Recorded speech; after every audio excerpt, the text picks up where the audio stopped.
Joining the Jets in the Pete Prisco Power Rankings basement, the Los Angeles Chargers. Now, we're hearing news of today, of course, Justin Herbert, season-ending surgery due to that hand issue, Pete. And obviously, you put your rankings out before that, but you did know that Herbert was hurt. What needs to change in L.A. and to get a guy that you like a lot at quarterback some help there? Well, they need a new coach, and they're going to get a new coach. I think that's the end of the Brandon Staley era. I think he's done. This team, it's terrible when you look at this record for Justin Herbert in his career and how it's underachieved. And you'd sit there and say, well, this guy's a star quarterback. Why is this team not very good? Well, the defense has been terrible. They've had a bunch of issues on the offensive line at times during his stay there. The receivers don't run that well, and they keep getting hurt. Bunches of them, they keep getting hurt. So I think there's a combination of things, but ultimately it has to fall at the feet of Brandon Staley. Let's be real. He's a defensive guru, supposedly, right? Yeah, he's fixed his defenses. His defense is terrible. Now, they weren't terrible the other day, but they've been terrible over the course of this season, and that's on him. So I think when you look at it, I think the change will come at the top. You might have a change at GM, too. You know, this Tom Telesco, the roster is okay. It's not great, so you might have a change there as well. And the Kellen Moore experiment at offensive coordinator, I don't think has worked out so well. I think if you look at least in comparison to how the Cowboys look now with Mike McCarthy calling plays, how Dak looks, and how it's worked out for the Cowboys right now, they probably got the better end of the deal. Maybe that was a much needed move. But as far as the injury goes, like my long-term concerns for Justin Herbert are this. I had mallet finger. I broke my right index finger in my throwing hand.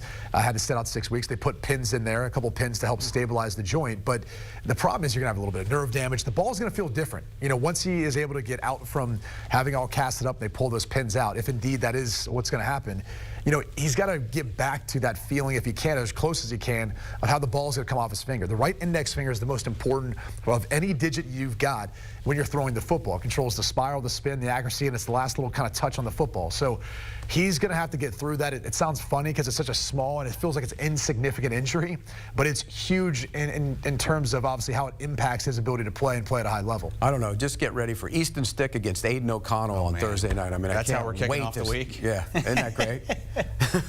Okay, sorry. I didn't mean to criticize any quarterbacks over here. All I'm saying is, you know, people were saying stuff like this when Tommy DeVito first became the starting quarterback in the New York Giants. Jake Browning?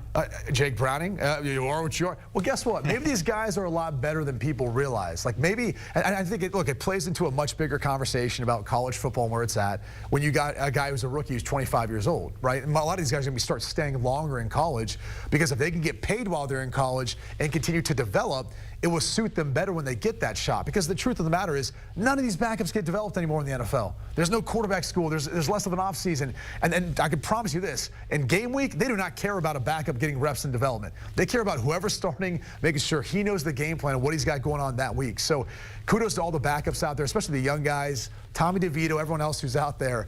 Kudos to those guys for not listening to guys like Pete Prisco and battling through. Or listen to me when I was talking about Josh Dobbs and you were making him the next Hall of Famer and he's going to be on the bench. First off, Dobbs played pretty well. He's been in 3 teams in 1 year. He's been in 3 teams in 1 year. He was benched the other day. He was unbelievable. Benched. You know what? We should rotate Pete out. We'll send him to NBC, send him to Fox. Let him rotate through and see how he does. I'll tell you what.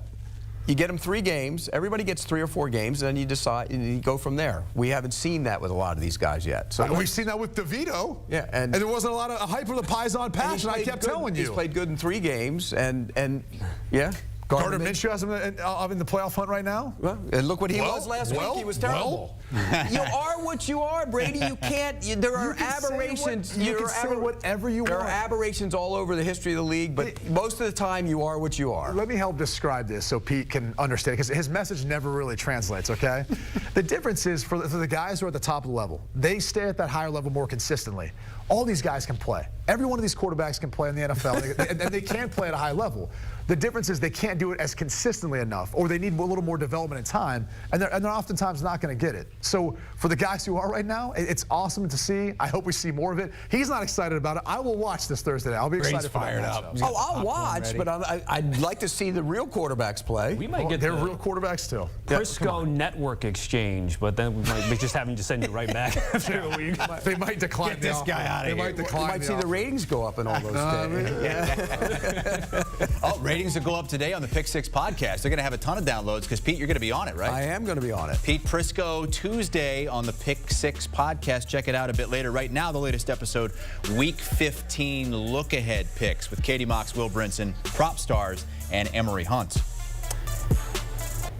Up next, we turn our attention to the updated draft order. And, boy, is Will Levis prove that he's the franchise guy? Do the Bears need to stick with Justin Fields, or should they still take Caleb Williams #1? We got Brady and Ryan Wilson next.